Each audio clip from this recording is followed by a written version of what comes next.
Hello friends, કેમ છો? બધા મજામાં છો? પ્રીવિયસ લેક્ચરમાં આપણે બેટરીનું ઈએમએફ ઇલેક્ટ્રોમોટિવ ફોર્સ અને ટર્મિનલ વોલ્ટેજ વિશે ચર્ચા કરી હતી. દોસ્તો, આ ઉપરાંત રેઝિસ્ટન્સને શ્રેણી કે સમાંતરમાં જોડો તો એનું સમતુલ્ય રેઝિસ્ટન્સ સર્કિટ ઉપરનો કુલ અવરોધ કેટલો થાય, એમાં શ્રેણી હોય તો કેટલો થાય, સમાંતર હોય તો કેટલો થાય, એ આપણે પ્રીવિયસ લેક્ચરમાં જોયું. દોસ્તો, આજે એક કરતાં વધુ બેટરી જો સર્કિટમાં જોડેલી હોય, અવરોધ નહીં, એક કરતાં વધારે બેટરી જો પરિપથમાં જોડેલી હોય તો એની ઇફેક્ટ શું થશે? સમતુલ્ય ઈએમએફ એટલે કે ઇક્વિવેલન્ટ ઈએમએફ કેટલું થશે, ઇક્વિવેલન્ટ રેઝિસ્ટન્સ કેટલું થશે, બંનેની કમ્બાઈન ચર્ચા કરવાની છે. દોસ્તો, બેટરીની અંદર એક આંતરિક અવરોધ એટલે કે ઇન્ટરનલ રેઝિસ્ટન્સ પણ હોય છે. એના રસાયણ ભરેલું હોય એના કારણે એમાંથી કરંટ જ્યારે ફ્લો થાય અથવા તો ચાર્જ પાર્ટિકલ એમાંથી જ્યારે પસાર થાય ત્યારે અથડાતા પોતાની ઉર્જા ગુમાવે, એટલે આંતરિક અવરોધનો પણ કંઈક ફાળો હોય છે. તો દોસ્તો, અહીંયા આંતરિક અવરોધનો શું ફાળો છે ઇક્વિવેલન્ટ રેઝિસ્ટન્સ ઈએમએફમાં, એ પણ અહીંયા તમને જોવા મળશે. તો દોસ્તો, આજનો આપણો ટોપિક છે કે એક કરતાં વધારે બેટરીને શ્રેણી અથવા તો સમાંતર જોડાણમાં તમે જોડો તો એનું સમતુલ્ય ઈએમએફ કેટલું થશે અને સર્કિટ ઉપર એ શું ઇફેક્ટ કરશે. દોસ્તો, અહીંયા હું તમને એક કરતાં વધારે બેટરીના જોડાણ સમજાવું. પહેલાં તો દાખલા તરીકે એક બેટરી અત્યારે આમ જોડેલી છે, ε1 ઈએમએફ અને ε2 ઈએમએફ, આટલું ઈએમએફ આનું છે. દોસ્તો, તમે જુઓ, જોડાણ તમે જુઓ, બેટરીનો નેગેટિવ બીજી બેટરીના પોઝિટિવ સાથે છે, તો આ પ્રકારના જોડાણને સહાયક પ્રકારનું જોડાણ કહેવાય.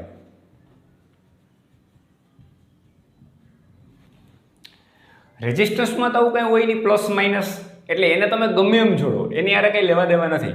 પણ બેટરીમાં ખાસ ધ્યાન રાખવું પડે, બેટરીનું શ્રેણી જોડાણ કહેવાય.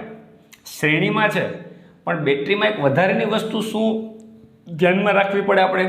સહાયક પ્રકારનું જોડાણ છે કે બેટરી જો આમ હોય, બેટરીનો નેગેટિવ સાથે નેગેટિવ અને પોઝિટિવ સાથે પોઝિટિવ એટલે કે ε1 ε2 આવી રીતે જોડેલી છે, તો આ બંનેને શ્રેણી જોડાણ તો કહેવાય જ, પણ નેગેટિવ સામે નેગેટિવનો વિરોધ થાય એટલે આપણે આને એક સ્પેશિયલ નામ આપ્યું, વિરોધક પ્રકારનું જોડાણ.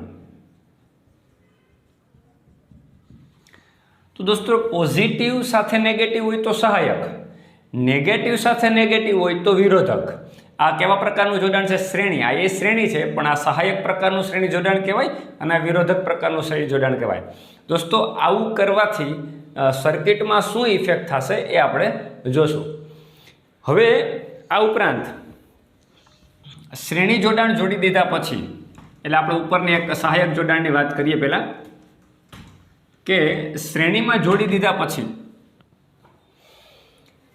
આને બહારથી એક રેઝિસ્ટન્સ સાથે જોડીએ,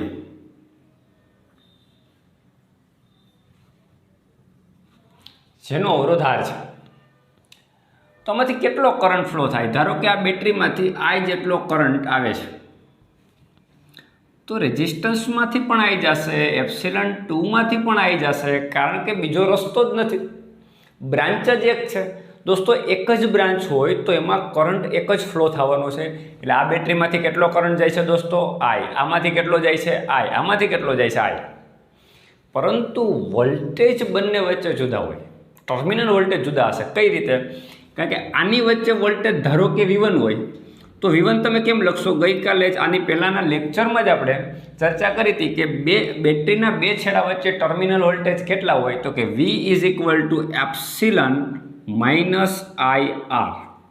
ઇક્વેશન આપણે જોયું, કારણ કે આંતરિક અવરોધમાં IR જેટલી એની એનર્જી લોસ થતી હોય, તો અહીંયા આપણે IR કરીએ તો ε1નો આંતરિક અવરોધ આપણે ધારો કે કહી દઈએ R1 છે, અને ε2 બેટરીનો આંતરિક અવરોધ જે છે એ R2 છે. તો એ સ્મોલ r1 ને સ્મોલ r2 બંનેના ઇન્ટરનલ રેઝિસ્ટન્સ છે, રાઈટ, રસાયણના કારણે.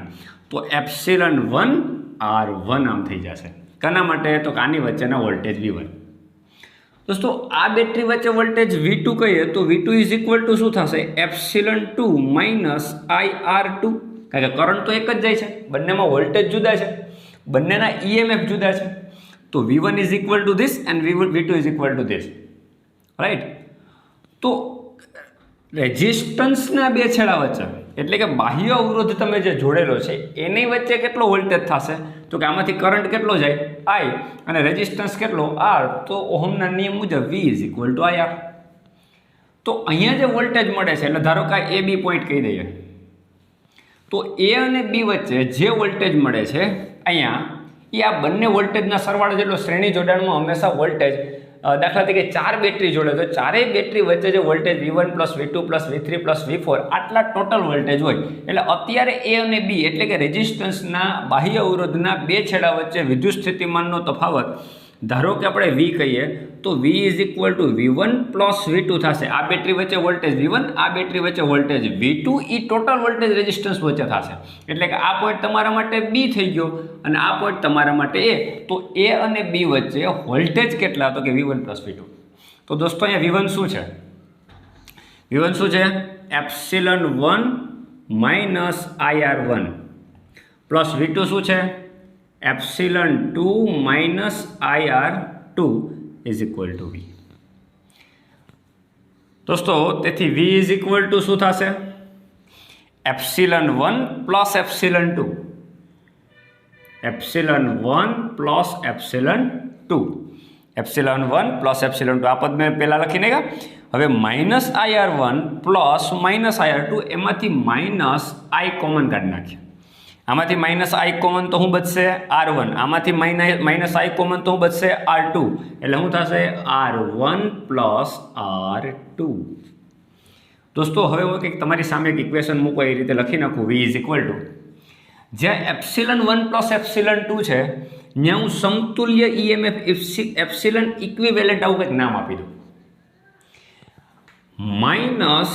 -I અને R1 + R2 છે એની જગ્યાએ હું R ઇક્વિવેલન્ટ આવું કંઈક નામ આપી દઉં. તો દોસ્તો ફરીથી આવું ઇક્વેશન મળી ગયું. V = ε- IR. પણ R ઇક્વિવેલન્ટની જગ્યા ઉપર શું આવી ગયું? R1 + R2. તો સ્વાભાવિક છે દોસ્તો કે બંનેના આંતરિક અવરોધ શ્રેણીમાં થશે તો શ્રેણીનું રેઝિસ્ટન્સનું સૂત્ર આપણને ખબર છે R1 + R2 થાય. તો એ જ રીતે એપ્સિલન ઇક્વિવેલન્ટ પણ ε1 + ε2 જ થશે. R ઇક્વિવેલન્ટ = R1 + R2 થાય. એપ્સિલન ઇક્વિવેલન્ટ = ε1 + ε2 થશે. એટલે આનો મતલબ શું છે મિત્રો? કે જો એક કરતાં વધારે બેટરી શ્રેણીમાં જોડેલી હોય એટલે કે અહીંયા બે બેટરીની વાત થાય તો બે બેટરી શ્રેણીમાં જોડેલી હોય અને સહાયક પ્રકારનું જોડાણ હોય એટલે કે પોઝિટિવ સાથે નેગેટિવ આ રીતના કનેક્શન લગાવેલા હોય તો બધા જ EMFનો સરવાળો થાય. આઈ હોપ તમને આ વાત સમજાઈ ગઈ હશે કે જે રીતે રેઝિસ્ટન્સનો સરવાળો થાય એ રીતે અહીંયા EMFનો સરવાળો થાય. પણ મિત્રો યાદ રાખો અહીંયા બેટરીના કનેક્શન ધ્યાન રાખવા જરૂરી છે. એ રેઝિસ્ટન્સમાં આપણે ધ્યાન નહોતા રાખતા તો ચાલતું હતું. અહીંયા શું કામ ધ્યાન રાખવું પડે? દાખલા તરીકે આપણે આ જ જોડાણને વિરોધક પ્રકારનું જોડાણ કરી દઈએ મિત્રો, તો અહીંયા તમારું આ જોડાણ જે છે એમાં આ પોઝિટિવ થઈ જશે.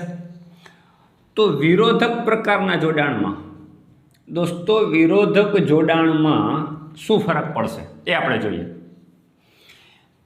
આ બેટરીના છેડા તો મેં બદલાવ્યા જ નથી, પોઝિટિવ નેગેટિવ એમનેમ જ રાખ્યા. એટલે એપ્સિલન ઇક્વિવેલન્ટ = ε1માં કાંઈ ફરક નહીં પડે, પરંતુ આના છેડા બદલાવી નાખ્યા. મિત્રો આપણને ખબર છે જ્યારે બેટરીના છેડા ઉલટા કરી નાખીએ, લેમ્પ સાથે કોઈ બેટરી જોડેલી છે, છેડા ઉલટા કરી નાખશો એટલે કરંટની દિશા જ બદલાઈ જશે. એટલે અહીંયા EMFમાં પણ નિશાની તમારી પોઝિટિવ છે એને બદલે નેગેટિવ થઈ જશે. તો અહીંયા ε1 - ε2 થઈ જાય. એટલે ε2ની જગ્યાએ ε2 એટલા માટે આવી ગયું કે એના છેડા આપણે બદલાવી નાખ્યા છે. નેગેટિવ છેડો સામે નેગેટિવ આવી ગયો છે એટલે આ એમનેમ રહેવા દીધું એટલે ε1 એમનેમ રહેશે.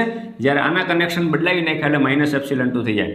એટલે જો વિરોધક પ્રકારનું જોડાણ હોય તો સમતુલ્ય EMF ε1 - ε2 થાય. મિત્રો મગજમાં રાખજો. એટલે સિમ્પલ વસ્તુ, દાખલા તરીકે આ રીતનું જોડાણ છે. ધારો કે આ તમારા માટે 6 વોલ્ટની બેટરી છે અને ધારો કે આ 2 વોલ્ટની બેટરી છે. આને શ્રેણીમાં જોડી અને તમે આની સાથે કોઈ લેમ્પ જોડ્યો છે. બંને બેટરી તમે સ્વિચ ઓન કરી દો તો બેટરીમાંથી જે કરંટ ફ્લો થાય છે એ બ્રાન્ચ તો એક જ છે. એટલે કરંટ તો હંમેશા વધુ સ્થિતિમાનથી ઓછા સ્થિતિમાન તરફ ફ્લો થશે, આ રૂલ્સ ફિક્સ છે. એટલે 6 વોલ્ટની બેટરીમાંથી કરંટ 2 વોલ્ટની બેટરી, એટલે 6 વોલ્ટનું સ્થિતિમાન આના વોલ્ટ 6 છે, એટલે કરંટ તો આમ જ ફ્લો થવાનો છે, રાઈટ. અહીંથી કરંટ ફ્લો થઈ અવરોધમાંથી થઈને આ રીતે બેટરીમાં આ રીતે કરંટ ફ્લો થશે 2 વોલ્ટ તરફ, એટલે 6 વોલ્ટ ટુ 2 વોલ્ટ તરફ કરંટ ફ્લો થવાનો છે. પણ મિત્રો અહીંયા વિદ્યુત સ્થિતિમાનનો તફાવત બંનેના વિરોધક જોડાણ હોવાથી 6 વોલ્ટ માઇનસ 2 વોલ્ટ એટલે આ 4 વોલ્ટ તરીકે વર્ક કરશે. એટલે રેઝિસ્ટન્સને એટલે કે લેમ્પને દોસ્તો અહીંયા લેમ્પને 6 પ્લસ 2 એટલે 8 વોલ્ટ નહીં મળતા, એને માત્ર 4 વોલ્ટ જ મળશે. આ વસ્તુ તમને સમજાણી હશે પ્રેક્ટિકલી. દોસ્તો એક કરતાં વધારે બેટરીને તમે શ્રેણીમાં જોડી દો તો સીધા કેટલા, તો કે 6 વોલ્ટની બેટરી આ છે ને 2 વોલ્ટની બેટરી આ છે, એટલે એને કેટલા વોલ્ટ મળશે, તો કે 8 વોલ્ટ. એટલે લેમ્પ 8 વોલ્ટ ઉપર કામ કરશે અને 8 વોલ્ટ પ્રમાણે એની ઉપર કરંટ પ્રસાર થશે અને એ પ્રમાણે બલ્બ જગશે. આવું નથી મિત્રો. જો તમે બેટરીના કનેક્શન ઉલટા કરી નાખો તો આ જ વસ્તુ સહાયક સ્થિતિમાં તમે જોડતા હતા, તો હમણાં જ તમને કીધું કે સહાયકમાં બંનેનો સરવાળો થાય તો 6 પ્લસ 2 એટલે 8 વોલ્ટ. તો લેમ્પને કેટલા વોલ્ટ મળત, 8 વોલ્ટ સાથે બલ્બ જગત. પણ મિત્રો અહીંયા જો તમે વિરોધક જોડાણ કરી દો તો 6 માઇનસ 2 ઇઝ ઇક્વલ ટુ કેટલા, તો કે 4 વોલ્ટ મળે છે. એટલે 6 પ્લસ 2 અહીંયા 8 વોલ્ટ મળતા નથી, માત્ર 6 માઇનસ 2 એટલે કેટલા થશે, 4 વોલ્ટ જ આ લેમ્પને મળશે. પ્રેક્ટિકલી આનો અર્થ તમને દોસ્તો સમજાઈ ગયો છે. શ્રેણી પ્રકારનું જોડાણ હોય તો આ રીતનું સમતુલ્ય EMF થશે. હવે દોસ્તો આપણે સમાંતર જોડાણ જોઈએ. બેટરીને સમાંતર જોડી હોય તો શું ઇફેક્ટ કરશે. દાખલા તરીકે અહીંયા હું એક બેટરી પોઝિટિવ નેગેટિવ જેનું EMF એપ્સિલન 1 છે અને જેનો આંતરિક અવરોધ R1 છે. આની સાથે બીજી બેટરી મેં સમાંતરમાં જોડી છે, એનું EMF એપ્સિલન 2 છે અને એનો આંતરિક અવરોધ R2 છે. મિત્રો આ બોક્સમાં બતાવું છે બેટરીના આંતરિક અવરોધ છે ઇન્ટરનલ રેઝિસ્ટન્સ, અને બહારથી આપણે જે જોડીએ છીએ એ બાહ્ય અવરોધ R છે. દોસ્તો આ પ્રકારનું જોડાણ હોય તો શું ફરક પડશે. બહુ સિમ્પલ વાત છે કે આમાં શ્રેણી જોડાણની જેમ વોલ્ટેજ છે એ પ્લસ નહીં થાય કે બે બેટરીના વોલ્ટેજ છે તો બંનેનો પ્લસ કરો એ ટોટલ વોલ્ટેજ થાય. દાખલા તરીકે આની વચ્ચે વોલ્ટેજ, ધારો કે આ અવરોધની વચ્ચે વોલ્ટેજ એટલે કે A અને B આવા પોઈન્ટ કહી દીધા, તો A અને B એટલે કે અવરોધની વચ્ચે વોલ્ટેજ V હોય તો આ બેટરીની વચ્ચે વોલ્ટેજ અને આ બેટરી વચ્ચેના વોલ્ટેજના સરવાળા જેટલું અહીંયા નહીં થાય, કારણ કે સમાંતર જોડાણ એટલે આ બંને પોઈન્ટ આ જ કહેવાય. આ પોઈન્ટ છે એ આપણા માટે A છે અને આ પોઈન્ટ છે આપણા માટે B છે. તો દોસ્તો આ AB જ છે, કારણ કે વચ્ચે કોઈ કમ્પોનન્ટ જ નથી. તો A અને B વચ્ચે વોલ્ટેજ એટલે કે EMF એપ્સિલન 1 એને પણ V વોલ્ટ મળવાના છે, એપ્સિલન 2 એને પણ V વોલ્ટ મળવાના છે અને બાહ્ય અવરોધ R ને પણ V વોલ્ટ મળવાના છે. આ વસ્તુ મગજમાં રાખવાની. પરંતુ દોસ્તો અહીંયા કરંટ ડિવાઈડ થશે, કરંટ સરખો નહીં થાય, કે બ્રાન્ચ બદલાઈ ગઈ. ધારો કે આ બ્રાન્ચમાંથી કરંટ I1 આવે અને આ બ્રાન્ચમાંથી કરંટ I2 આવે, તો I1 પ્લસ I2 થઈને કુલ કરંટ I અહીંથી આવતો હોય. તો અહીંથી કરંટ કેટલો આવે I, એ ખરેખર કેટલો હોય I1 પ્લસ I2. દાખલા તરીકે 2 એમ્પિયર આમાંથી આવે અને 3 એમ્પિયર આમાંથી આવે તો ટોટલ આ 5 એમ્પિયર જેટલો કરંટ બાહ્ય રેઝિસ્ટન્સમાંથી પાસ થતો હોય એ I છે. તો દોસ્તો હવે આની વચ્ચે વોલ્ટેજ દરેક બેટરી વચ્ચે અને બાહ્ય રેઝિસ્ટન્સ વચ્ચે વોલ્ટેજ લખવા હોય તો હવે V1 V2 લખવાની જરૂર નથી, ડાયરેક્ટ V, કારણ કે બધા વચ્ચે વોલ્ટેજ સમાન જ મળે છે. તો દોસ્તો પહેલી બેટરી વચ્ચે વોલ્ટેજ હું V લખું તો V ઇઝ ઇક્વલ ટુ શું લખાય, તો કે એનું એપ્સિલન 1 માઇનસ I1 R1. આ ઇક્વેશન તો આપણે ભણી જ ચૂક્યા છીએ કે જ્યારે એક બેટરીમાંથી કરંટ ફ્લો થાય ત્યારે આંતરિક અવરોધમાં કંઈક એની એનર્જી લોસ થતી હોય, કેટલી હોય I1 R1 જેટલી. તો V is equal to epsilon 1 minus I1 R1. તો એ જ રીતે આ બેટરી વચ્ચે વોલ્ટેજ સમાન જ છે, એટલે કેટલા V is equal to epsilon 2 minus I2 into R2. તો દોસ્તો આમાંથી આપણે કરંટ હવે આપણે V is equal two V1 plus V2 નહીં લખી શકીએ, પણ I is equal to I1 plus I2 તો લખી શકશું ને. તો આમાંથી I1 મેળવી લ્યો. દાખલા તરીકે ઉપર છે તો ઉપરના આ ઇક્વેશનમાંથી હું I1 બહાર કાઢી લઉં. ચલો I1 ઇઝ ઇક્વલ ટુ શું થશે, આ સામે જશો તો પ્લસ, એપ્સિલન 1 V સામે જશો તો માઇનસ, એટલે શું લખી શકાય I1 is equal to epsilon 1 minus V, epsilon ત્યાં વી સામે જાય તો માઇનસ એટલે એપ્સિલન માઇનસ વી, અને આઈઆર સામે ગયા તો પ્લસ, પણ R1 ગુણાકારમાં છે એટલે છેદમાં જશે બાય R1. એટલે I1 આમાંથી સૂત્રનો કરતા બનાવ્યો તો epsilon 1 minus V by R1 થશે. સેમ આ ઇક્વેશનમાંથી I2 ને તમે કરતા બનાવો દોસ્તો તો શું થશે? I2 સામે જશે એટલે I2 R2 સામે જશે એટલે પ્લસ એપ્સિલન 2 માઇનસ વી, એટલે એપ્સિલન 2 માઇનસ વી બાય અહીંયા R2 છે એટલે છેદમાં R2 આવશે. તો હવે સિમ્પલ આપણે લખી શકીએ કે ટોટલ કરંટ I એટલે બાહ્ય રેઝિસ્ટન્સમાંથી વહેતો પ્રવાહ I is equal to I1 plus I2. એટલે કે I1 એટલે આપણા માટે શું? Epsilon 1 minus V by R1 plus I2 એટલે આપણા માટે શું? Epsilon 2 minus V by R2 is equal to I. હવે દોસ્તો સમજો આપણે મહત્વના પરિણામ તરફ આપણે જઈ રહ્યા છીએ. દોસ્તો એપ્સિલન 1 બાય R1 સિમ્પલ સાદું રૂપ આપવાનું છે અને સેપરેટ કરીએ. Epsilon 1 by R1 I is equal to epsilon 1 by R1, epsilon 1 by R1 plus epsilon 2 by R2 એટલે પ્લસ એપ્સિલન 2 બાય R2. આવી રીતે લખી શકાશે. દોસ્તો આમાંથી સેપરેટ કરીએ એટલે બીજું પદ આવે માઇનસ વી બાય R1 અને આનું બીજું પદ આવે માઇનસ વી બાય R2. એટલે એમાંથી માઇનસ વીને આપણે કોમન કાઢી લઈએ એટલે માઇનસ વી કોમન, તો શું થશે? 1 by R1 plus 1 by R2. દોસ્તો તમને સમજાઈ ગયું હશે. Epsilon 1 by R1 plus epsilon 2 by R2 minus આ બેમાંથી minus common, minus V common એટલે 1 by R1 plus 1 by R2. દોસ્તો આનો લસા કાઢીએ તો I1 R1 થશે, તો R1 R2 થશે. આમાં લસા કાઢીએ તો પણ R1 R2 થશે એટલે R1 R2 લસા લઈ લઈએ. R2 અહીંયા ગુણાઈ જશે, R1 અહીં ગુણાઈ જશે એટલે epsilon 1 R2 plus epsilon 2 R1. બીજું પદ આપણને મળશે માઇનસ વી, આમાં પણ R1 R2 અહીં ગુણાશે, R2 અહીં ગુણાશે એટલે R1 plus R2 is equal to I. દોસ્તો I1 R2 છેદમાં કોમન નીકળશે, આની સાથે ગુણી નાખીએ આપણે એટલે I R1 R2 is equal two ઉપર શું આવશે? Epsilon 1 R2 plus epsilon 2 R1 minus V R1 plus R2. દોસ્તો આ પદને સામે લઈ જાઓ એટલે વી R1 પ્લસ R2, વી R1 પ્લસ R2 સામે જાય તો પ્લસ થશે, આ સામે જશે તો માઇનસ, એટલે epsilon 1 R2 plus epsilon 2 R1 minus I R1 R2.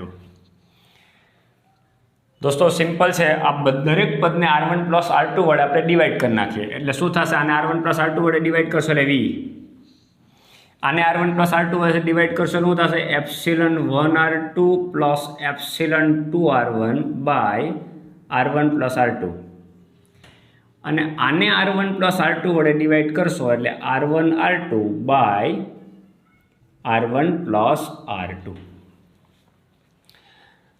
તો દોસ્તો હવે આપણે ઓલું જે સમીકરણ મેળવ્યું હતું શ્રેણીમાં એની જેમ જ આની યાર સરખાવી દો છીએ. તો વી ઇઝ ઇક્વલ ટુ શું આવી ગયું? જો V is equal to epsilon equivalent, આની જગ્યા ઉપર એપ્સિલન ઇક્વિવેલન્ટ આવી ગયું, માઇનસ I, અને આની જગ્યા ઉપર R ઇક્વિવેલન્ટ આવી ગયું. દોસ્તો સમજાઈ ગયું તમને કે R ઇક્વિવેલન્ટ શું કામે આવું આવ્યું R1 R2 by R1 plus R2? કારણ કે આ બંને અવરોધ સમાંતરમાં છે. તો સમાંતર અવરોધનું સૂત્ર આપણે ભણી ગયા છીએ 1 by R1 is equal to 1 by R is equal to 1 by R1 plus R2, એટલે કે R1 R2 by R1 plus R2. તો સમતુલ્ય રેઝિસ્ટન્સ કેટલો થયો? R1 R2 by R1 plus R2. પરંતુ સમતુલ્ય EMF epsilon 1 epsilon 2 by epsilon 1 plus epsilon 2 એવું નથી થતું. આ તો સમજવાનું છે કે બે બેટરી જ્યારે સમાંતરમાં હોય ત્યારે જેમ સમાંતરનું સૂત્ર R1 R2 by R1 plus R2 આવે એવી રીતે epsilon 1 epsilon 2 by epsilon 1 plus epsilon 2 નહીં, પણ epsilon 1 R2 plus epsilon 2 R1 by R1 plus R2 આ તમારું એપ્સિલન ઇક્વિવેલન્ટ અથવા તો સમતુલ્ય EMF થશે. એટલે દોસ્તો આ 6 વોલ્ટની બેટરી અને આ 2 વોલ્ટની બેટરી આમાં શ્રેણીમાં હતી. જો સહાયકમાં હોય તો 8 વોલ્ટ થાય, વિરોધકમાં હોય તો 6 - 2 એટલે 4 વોલ્ટ થાય.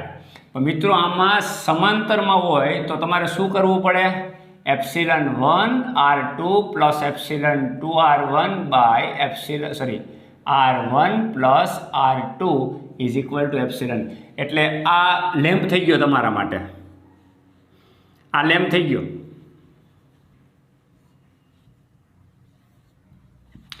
આ લેમ્પ વચ્ચે આ રીતે તમે 2 બેટરી જોડો મિત્રો, તો આને કેટલા વોલ્ટ મળે લેમ્પને એ તમારે લખવું હોય તો તમે આવી રીતે લખી શકશો નહીં કે આ 6 વોલ્ટની બેટરીના 2 વોલ્ટની તો 8 વોલ્ટ, અથવા તો 6 - 2 એટલે 4 વોલ્ટ, અથવા તો 6 × 2/6 + 2 આવું કંઈ નહીં થાય.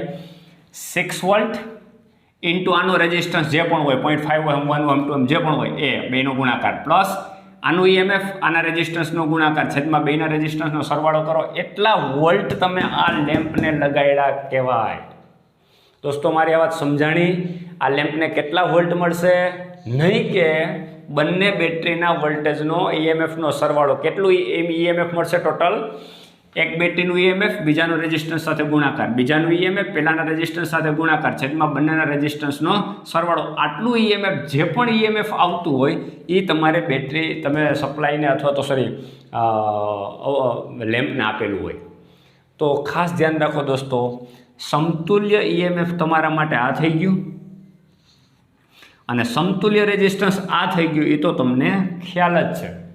દોસ્તો હવે તમને એવો પ્રશ્ન પૂછે કે અહીંયા 2 બેટરીને બદલે 3 બેટરી જોડેલી છે, જેનું EMF ε1 ε2 ε3 છે. 4 બેટરી છે અને બહારથી જે અવરોધ છે એમાંથી કેટલો કરંટ ફ્લો થતો હશે? તો આ સૂત્રને આગળ લઈ જવાનું. અહીંયા આપણે આ વસ્તુ 2 બેટરી માટે લખેલું છે, એના બદલે 3 બેટરી માટે હોય તો આ સૂત્રને ઇગ્નોર કરો, હમણાં આને જવા દો, આ સૂત્ર પર કોન્સન્ટ્રેટ કરો. દોસ્તો I is equal to ε1/R1 ε1/R1 plus ε2/R2 minus V is equal two IR લખાય. કારણ કે V વોલ્ટેજ છે તો વોલ્ટેજ કોની વચ્ચે? તો કે અહીંયા રેઝિસ્ટન્સ હતો, જેનો રેઝિસ્ટન્સ આપણે R લીધો હતો, તો V ઇઝ ઇક્વલ ટુ આમાં કરંટ આવી જતો હતો IR, right, into 1/R1 plus 1/R2. તો દોસ્તો અહીંયા આ શું છે તમે જો, ε1/R1 પ્લસ ε2/R2. આ સામે જવા દો એટલે પ્લસ થશે, આ સામે જવા દે એટલે પ્લસ થાય, એટલે શું થશે?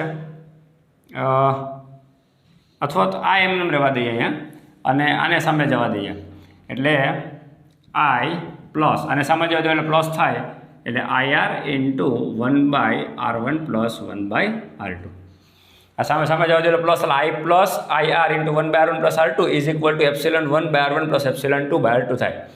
હવે આમાંથી I કોમન કાઢો, આમાંથી I કોમન કાઢો તો શું થશે? 1 plus R into 1/R1 plus 1/R2. અને અહીં તો આટલું જ રહેશે, ε1R1 ε2/R2.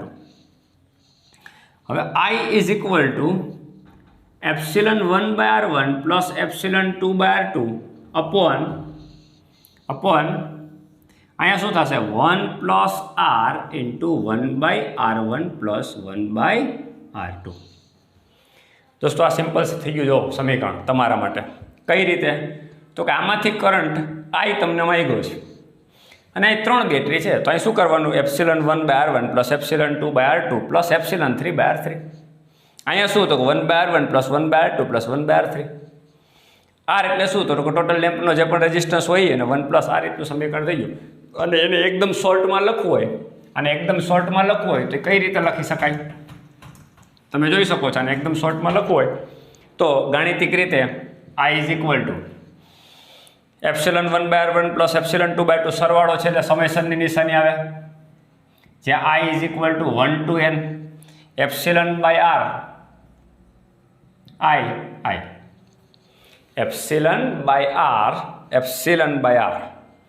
1 2 3 4 કન્ટિન્યુઅલ I is equal to 1 to n એટલે n બેટરી સમાંતરમાં જોડેલી હોય તો તો ઉપર શું આવશે? ε1/r1 plus ε2/r2 plus ε3/r3 નો સરવાળો થશે અપોન નીચે 1 પ્લસ આ બાહ્ય અવરોધ એમ નામ સમયસન અહીંયા 1/r છે તો 1/ri જ્યાં i is equal to 1 to n તો અહીંયા 1/r plus 1/r2 plus 1/r3 1 plus up to 1/r એકદમ સિમ્પલ સૂત્ર થઈ ગયું.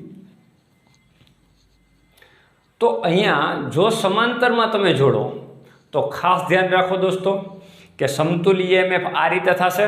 બે બેટરી હોય તો 2 કરતાં વધારે બેટરી જો જોડેલી હોય તો બાહ્ય અવરોધમાંથી કેટલો કરંટ ફ્લો થાય એ માગ્યો હોય તો કરંટ ગણતી વખતે 3 બેટરી હોય તો ત્રણેય બેટરી માટે આ રીતે સમ કરવો પડે ε1/r1 plus ε2/r2 plus ε3/r3 upon 1 plus બાહ્ય રેઝિસ્ટન્સ જે પણ હોય 1/r1 plus 1/r2 up to 1/n આ કરશો તો તમને બાહ્ય રેઝિસ્ટન્સમાં કેટલો કરંટ ફ્લો થાય ને એ ખબર પડશે. તો મિત્રો ધ્યાન રાખવું પડે, 1 કરતાં વધારે બેટરી જોડેલી હોય આમાં પણ દાખલા તરીકે 2 બેટરી છે એમાં એકનું કનેક્શન બદલાવી નાખશો તો અહીંયા પણ ε1 છે એને બદલે ε2 પ્લસ છે એને બદલે શું આવી જશે? માઇનસ આવી જશે. આ ε2 છે એ શું થઈ જશે? માઇનસ થઈ જશે. તો આમાં પણ એ જ રૂલ લાગુ પડશે. પણ અહીંયા ધ્યાન રાખવાનું છે એપ્સિલન ઇક્વિવેલન્ટ સમાંતર જોડાણમાં કેટલું થાય એ આટલું થશે અને સમતુલ્ય રેઝિસ્ટન્સ તો આપણે આગળ ભણી ગયા છે. તો આઈ હોપ મિત્રો આ લેક્ચર તમને સમજાઈ ગયો હશે. બેટરીને શ્રેણી કે સમાંતરમાં જોડો તો એનું સમતુલ્ય EMF કેટલું મળે, 1 કરતાં વધારે બેટરીને જોડવાથી EMF કેટલું મળે અને આંતરિક અવરોધનો કુલ રેઝિસ્ટન્સ કેટલો મળે એ આપણે જોયું. ફરીથી મળશું દોસ્તો. જો આ વિડીયો મારો પસંદ આવ્યો હોય તો please like, share and subscribe. Thank you.